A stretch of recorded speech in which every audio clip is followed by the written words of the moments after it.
আসসালামু আলাইকুম। এখন আমি চলে আসছি খরগোশের জন্য ঘাস কাটতে। আমাদের এইদিকে একটা মেশিন আছে। এই মেশিনের এই জায়গায় আর কি ঘাস আছে, অনেক ঘাস। এই মেশিনটা অনেক দিন ধরেই পরিত্যক্তভাবে পড়ে রইছে। এই মেশিনটা যার, সে আমার ভিডিও এখন দেখতেছে আশা করি। আর এই যে আমি এখান থেকে অনেক ঘাসগুলো বেশি একটা ভালো না, তাও এখান থেকে ঘাসগুলো কেটে নিই। কারণ এগুলোও খরগোশ খেয়ে ফেলবে ইনশাআল্লাহ। তা আমি ঘাস কাটতেছিলাম। আর যে আমার এই ভিডিওটা দেখবে, ক্যামেরাম্যানে সেই কাজ করছে। এই যে এটা একটা ড্রোন শট, সরি এটা ড্রোন শট না, এটা হলো একটি ওই গাড়ির উপর থেকে আর কি ভিডিও করা, মানে যাদের গাড়ি এই ওই আর কি ভিডিও করে দিছে, এবং সেও এখন ভিডিও দেখতেছে জানি আমি, আর না দেখলে নাই। তা আমি এখন ঘাস কাটতেছি খুব, এখানে অনেক কটা ঘাস কাটছি, প্রায় এক ব্যাগ মানে ঠেসে ঠেসে আর কি এক ব্যাগ হয়েছে। তা এখন এখান থেকে ঘাস কেটে তারপরে আমি দেন চলে যাব এই খরগোশের খাওয়াতে। এবং খরগোশের পেটে বাচ্চা আছে কিনা তা আমি ঠিক জানি না। আর অনেক দিন ধরে আমাদের ইউটিউব চ্যানেলে ভিডিও দেওয়া হচ্ছে না, সবাই দোয়া করবেন আমার জন্য, আমি যেন আপনাদের নিয়মিত ভিডিও দিতে পারি। আগের মতো আমি যেন নিয়মিত আপনাদের ভিডিও দিতে পারি। আগে যেমন এই নিয়মিত ভিডিও দিতাম, একদিন পর পর বা প্রত্যেক দিন আমি একটা দুইটা করে ভিডিও দেওয়ার চেষ্টা করতাম। এখন যেন ২ দিন পর পর ভিডিও দিতে পারি, সেই দোয়া আমার জন্য করবেন। আমি ২ দিন পর পর যেন ভিডিও দিতে পারি। কারণ আমাদের এখন পরীক্ষা চলতেছে, তার কারণে আমি আর কি ভিডিও দিতে পারতেছি না। আর আজকে ভিডিওটি ছাড়লাম, এবং আরও নতুন আমি আরও ভিডিও নিয়ে আসবো। আমি সকালে এক জায়গায় যাবো, সেটার ভিডিও আমি এটা করব।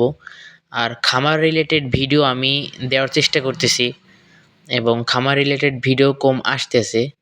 কারণ আজকে আমার একটা দুর্ঘটনা ঘটে গেছে, সেটা হলো আমার কোয়েল পাখি উড়ে গেছে। আমাদের যেই এই কোয়েল পাখির ঘরটা আছে তার পিছন দিয়ে আর কি ফাঁকা ছিল, সেখান দিয়ে কোয়েল পাখি উড়ে গেছে।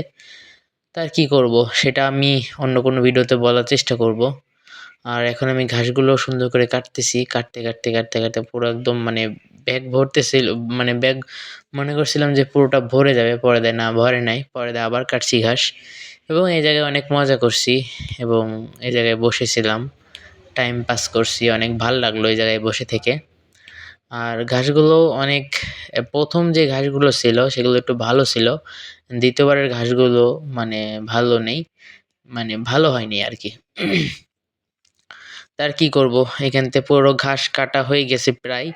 এখন চলে যাব বাড়ি, এবং বাড়ি যেয়ে খরগোশের ঘাস দেব, এবং খামারে যত যা কাজ আছে সবগুলো সেরে নিব। তারপরে আমি একটু মজা করে টাইটানিক জাহাজের মতো দেখতে পারতেছেন চালাইতেছিলাম, এবং টাইটানিকরা এভাবেই জাহাজ চালিয়ে আর কি ঘোরাতে পারে নাই, আর সাথে সাথে সংঘর্ষ হয়ে যায় বরফের সাথে। তা আমি আর কি সেই প্র্যাকটিসটা করতেছিলাম, সেটা আপনারা যদি ভিডিওতে দেখেন, এই যে আমি করতেছি দেখেন কীভাবে জাহাজ চালাইতেছি। তার কি অনেক মজা করলাম, এখানে অনেকক্ষণ টাইম পাস করছি, ঘাস কাটতে আসছি, প্রায় ২-৩ মিনিটে ঘাস কাটা হয়ে গেছে, এবং অনেক মজা করছি, এটাই সবচেয়ে ভালো লাগলো। অনেক মজা করছি এবং ভালো লাগছে।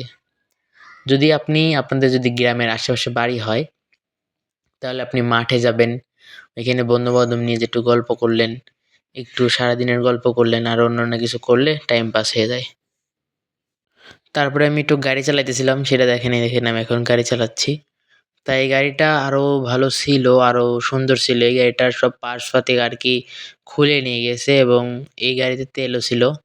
তেলও অনেক মানুষ নিয়ে গেছে, তেল বিক্রি করে অনেক টাকা পাইছে, সেই টাকা দিয়ে মনে হয় কী খাইছে জানি না। তারপরে এই জায়গায় আর কি বসে থেকে প্রায় কিছুক্ষণ বসেছিলাম, তারপরে চলে যাই, এবং এই যে গাড়ির গিয়ার মিয়ার কমাইতেছিলাম, তারপরে এই জায়গায় অনেক বসে গল্প টল্প করলাম। তো আজকে ভিডিওটা এই পর্যন্তই, ভালো থাকবেন সবাই। আসসালামু আলাইকুম রহমতুল্লাহি ওয়া বারাকাতুহু।